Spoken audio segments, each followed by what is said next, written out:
बिस्मिल्लाहिर्रहमानिर्रहीम। अस्सलाम वालेकुम नाज़रीन, आप मेरा यूट्यूब चैनल देख रहे हैं। मैं इमरान ख़ान हूँ। कुछ चीज़ें मैं आपके सामने शेयर कर दूँ। और मुझे मेरी फैमिली को यहाँ पे कोविड-19 के सिम्टम्स आए। हम लोगों ने टेस्ट करवाया और टेस्ट में जो है वो मेरी वालदा को डिटेक्ट हुआ, मेरे एक भाई उनको डिटेक्ट हुआ, भाभी को हुआ, 4 लोगों को डिटेक्ट हो गया। बाकी लोग जो हैं वो उनको सिम्टम्स मौजूद हैं हमारी फैमिली ने, मेरे समेत। तो मैं आपको बताना चाहता हूँ कि जो एहतियात करने का कहा जा रहा है, शायद हमसे ज़्यादा एहतियात किसी ने भी ना की हो। मैं बहुत ज़्यादा फ्रीक्वेंटली ट्रैवल करता हूँ, इस्लामाबाद, लाहौर, मुख्तलिफ़ शहरों में। मैंने कहीं ट्रैवल नहीं किया।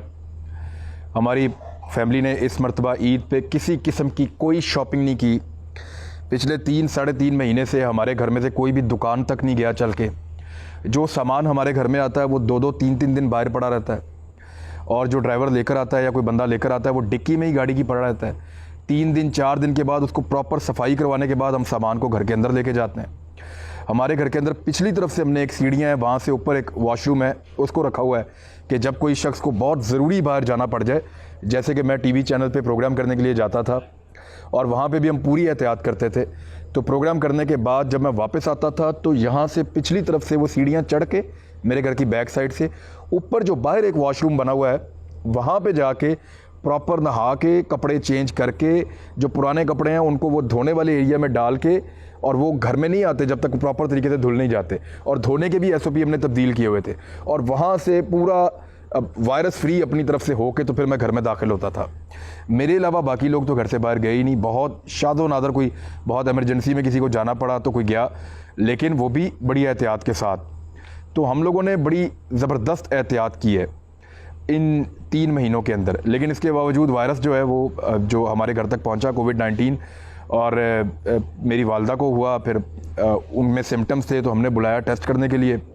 फिर बाद में जो गवर्नमेंट के टेस्ट हैं उनके अंदर रिज़ल्ट ठीक नहीं आ रहा था, प्राइवेट टेस्ट करवाए तो फिर हमें क्लियर हो गया कि किस किस को कोरोना हो गया। 4 लोगों के पॉजिटिव आए, बाकियों के अभी हमने टेस्ट नहीं कराए लेकिन उनमें सिम्टम्स मौजूद हैं। तो ये सिचुएशन अब हमारे साथ है। इससे ज़्यादा तो कोई एहतियात नहीं कर सकता। लोग तो बाहर बाज़ारों में घूम रहे हैं, लोग तो बाहर सड़कों पे मौजूद हैं, लोग तो अपने रोज़मर्रा के काम कर रहे हैं। वो कैसे बचेंगे अगर हम नहीं बचे तो? यानी एहतियात करने के बावजूद नहीं बचे। मैं आपको बताऊं, शेख रशीद साहब मुझे मिले थे ईद से पहले।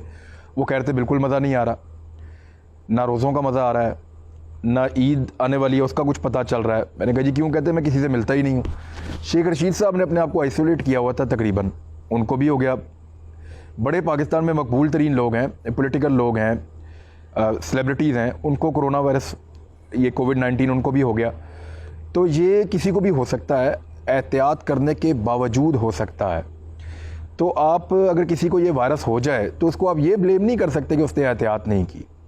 हमने तो जितनी हो सकती थी मैक्सिमम, जिस लेवल पे जाके गवर्नमेंट ने पाकिस्तान की बताई थी उससे ज़्यादा एहतियात की है। चाइनीज़ स्टैंडर्ड जो थे उनको हमने कोशिश किया फॉलो करने की। मास्क हम कभी नहीं उतारते थे, बाहर बहुत ज़्यादा एहतियात करते थे, लेकिन इसके बावजूद अब ये जो है वो इस तरह का वायरस है वो हम तक पहुंच गया है। अब उसमें चंद चीज़ें जो हमने फौरी तौर पे की हैं वो मैं आपको बता देता हूं। एक तो मेरी डॉक्टर अजमर साहब से बात हुई, जिनका इंटरव्यू थोड़े दिन पहले मैंने GNN पे किया था, और उनके अलावा कुछ और डॉक्टर से बात हुई है। मैं चाहता हूँ ये चीज़ें आपके साथ शेयर करूँ क्योंकि ये वायरस आप तक पहुँचेगा, ये आप सबको लगेगा। इससे सिर्फ वो लोग बच सकते हैं, बड़े सीनियर डॉक्टर्स ने मुझे बताया, जो जंगल में चले जाएँ या किसी कार के अंदर जाके अपने आप को छुपा लें। शहरों में या देहातों में रहने वाले लोग इससे बच नहीं सकते। किसी को ये आज होगा, किसी को 2 महीने बाद होगा, किसी को साल के बाद होगा, लेकिन ये सबको होगा। इसकी वैक्सीन पता नहीं कब आती है, हमें नहीं पता। इसका इलाज कब दरियाफ्त होता है, हमें नहीं पता। आज तक जितनी कहानियाँ आ रही हैं वो सब कहानियाँ हैं। लेकिन ये ज़रूर है कि जिस बंदे को ये हो जाता है उसके दोबारा इफ़ेक्ट होने के चांसेस बहुत कम होते हैं। उसके अंदर एक इम्यूनिटी डेवलप हो जाती है, उसके अंदर एक एंटीवायरस जो है वो बॉडीज़ बन जाती हैं जो इसके साथ खुद ही लड़ती हैं और दोबारा ये इफ़ेक्ट नहीं होता। बंदरों के ऊपर जो तजर्बा किया गया था, जब वो सेहतयाब हो गए तो उनको दोबारा जब वायरस लगाया गया तो उनमें एंटीबॉडीज़ थी, तो दोबारा वो बीमार नहीं हुए। वहाँ से ये चीज़ क्लियर हुई थी। और इंसानों में भी ये रिपोर्ट बहुत कम हो रहा है, और उसके ऊपर भी अभी रिसर्च चल रही है कि जिन पे रिपोर्ट हो रहा है वो क्या पहले उनके टेस्ट ठीक हुए थे या गलत हुए थे। अब सबसे पहली चीज़ ये है कि हम लोग भी जब एकदम घर में पता चला तो सारे टेंशन में आ गए थे, थोड़ा सा चिड़चिड़ा माहौल बन गया था। लेकिन मेरी आप सबसे ये गुजारिश है कि बिल्कुल टेंशन में ना आए, आपने पैनिक नहीं करना। अगर आपको पता चले कि आप कोविड-19 आपका पॉजिटिव है तो कोई ज़रूरत नहीं है आपको यहाँ पे पैनिक करने की। मैक्सिमम लोग आपके वैसे ही निकल जाएंगे। मेरे अंदर इसके सिम्टम्स मौजूद हैं, मुझे बुखार चढ़ता है बार बार, बुखार ज़्यादा भी हो जाता है, जिस्म दर्द होता है, सर में शदीद दर्द होता है और बहुत ज़्यादा थकावट और एंग्जाइटी इस किस्म की कैफियत रहती है। खाने पीने को भी इतना दिल नहीं करता, आपको जायका महसूस नहीं होता खाने पीने का। तो ये आपको ये सिम्टम्स आएंगे, लेकिन इसके बावजूद आप कोशिश करें कि आप पैनिक ना करें, बिल्कुल रिलैक्स करें। और आप रिलैक्स रहेंगे तो आप इसमें से निकल जाएंगे। क्योंकि याद रखिएगा कि जितना आप पैनिक करेंगे, जितनी आप टेंशन लेंगे, उतनी आपकी इम्यूनिटी डाउन जाएगी। क्योंकि इम्यूनिटी एक ऐसी चीज़ है, जितनी बेहतर होगी उतनी जल्दी आप इसमें से निकल जाएंगे, और ये जितनी आपकी वीक होगी उतनी देर आप इसमें फंसे रहेंगे और ये आपके लिए उतना ही ख़तरनाक रहेगा। तो इम्यूनिटी को ऊपर लाने के लिए सबसे पहले तो आप टेंशन बिल्कुल ना लें, पैनिक ना करें। दूसरी चीज़ जो है वो आप ये करें कि नींद अपनी पूरी करें। हर हाल में मैक्सिमम सोना है आपने, नींद आपको रिलैक्स करती है। जब आप सो जाते हैं तो डॉक्टर्स ने मुझे ये बताया, मैं क्योंकि इसके ऊपर अब ये आ जो गई मेरे घर में, तो मैं इस पर रिसर्च कर रहा था। मैंने बहुत सारे लोगों से बात भी की है, डॉक्टर से भी बात की है, सीनियर डॉक्टर से बात की है, डॉक्टर अजमत जिनको आपने टॉप ट्रेंड उनका चल रहा है सोशल मीडिया पे, उनसे बात की है।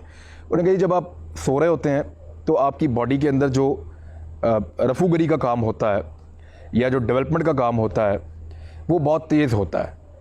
आपकी बॉडी आपको ठीक ज़्यादा बेहतर अंदाज में कर रही होती है जब आप सो रहे होते हैं। तो जो एंटीबॉडीज़ आपके अंदर बनती है वो जब आप रिलैक्स होते हैं, सो रहे होते हैं, तो वो ज़्यादा बेहतर बनती है। तो जितनी ज़्यादा 8 घंटे, 10 घंटे, 12 घंटे भी आपको नींद आती है, आप सोएं, बेफिक्र होकर सोएं, नींद पूरी करें। दवाइयाँ जो हैं वो इसकी नॉर्मल दवाइयाँ जो डॉक्टर्स आपको देते हैं, अब पैनाडोल की दवाई है, 2-4 और इस तरह की दवाइयाँ, तो बिल्कुल नॉर्मल दवाइयाँ आप इस्तेमाल करें और वो दवाइयाँ जो हैं वो आपको इससे महफूज रखेंगी। हॉस्पिटल आपने कोशिश करनी है कि जितना मुमकिन हो हॉस्पिटल जाने से आप बचें, क्योंकि मुझे बहुत सारे सीनियर लोगों ने कहा है कि अस्पताल जो गया है ना, उसके वापस सही आने के चांसेस बहुत कम है। अस्पतालों में जो इस वक्त हालत है, जिस किस्म के वायरसेस वहाँ पे हैं, अगर कोई बंदा ठीक भी जाएगा तो बीमार होकर आएगा। कोशिश करें कि अपने आप को अपने घर में क्वारंटीन करें, अपने घर में आप अपने आप को अलहदा करें, थोड़ा सा अपने घर में हिफाजती तदाबीर इख्तियार करें, नेचर के करीब जाएं, धूप का इस्तेमाल करें, दिन के टाइम धूप लें, थोड़ी सी बाहर वॉक कर सकते हैं, थोड़ी सी वॉक करें, मास्क का इस्तेमाल करें, दूसरों को अपने से बचाएं, टेंशन ना लें, नींद पूरी करें और कुदरती ग़िज़ाएँ खाएँ, नेचर के करीब आ जाएँ। आप फल का इस्तेमाल करें, खुराक का इस्तेमाल करें, लेकिन उस खुराक का जिसका ताल्लुक यानी आपने बेकरी की आइटम्स आप कोशिश करें कि आप ना खाएं। आप उस तरह की चीज़ें खाएं जो कुदरत ने बनाई हैं। फल खाएं, आम खाएं। आप ये डॉक्टर साहब ने उस दिन भी बताया था कि आप इस्तेमाल करें, खुबानी इस्तेमाल करें, आम इस्तेमाल करें, केला इस्तेमाल करें, सेब इस्तेमाल करें, ये चीज़ें आप खाएं, तरबूज खाएं, खरबूजा आप इस्तेमाल करें। तो ये फल आपकी इम्यूनिटी को जो है वो बढ़ाएंगे। खुश्क मेवा आप इस्तेमाल कर सकते हैं तो वो करें, और जो डॉक्टर बताए उसके मुताबिक आप थोड़ी बहुत दवाई खाएं, अपने आप को घर में रखें, कोशिश करें। कावा खाएं, कावा पिएं, स्टीम लें, ये चीज़ें आपको बचाएंगी। लेकिन मैं फिर आपको कह रहा हूँ, नींद पूरी करें, पैनिक नहीं करना। ये वायरस आप तक पहुँचेगा, क्योंकि जितनी हिफाजत और जितनी हमने की है ना यहाँ पे, जितनी हमने कोशिश की है कि वायरस ना आए, उतनी कोशिश तो मुझे लगता है कि नामुमकिन थी। लेकिन इसके बावजूद ये वायरस हमारे घर तक आया, तो ये आप तक भी आएगा, खुदा ना खास्ता, लेकिन आप इसमें महफूज रहेंगे इंशाअल्लाह। अपना ख्याल रखिएगा। अल्लाह हाफ़िज़।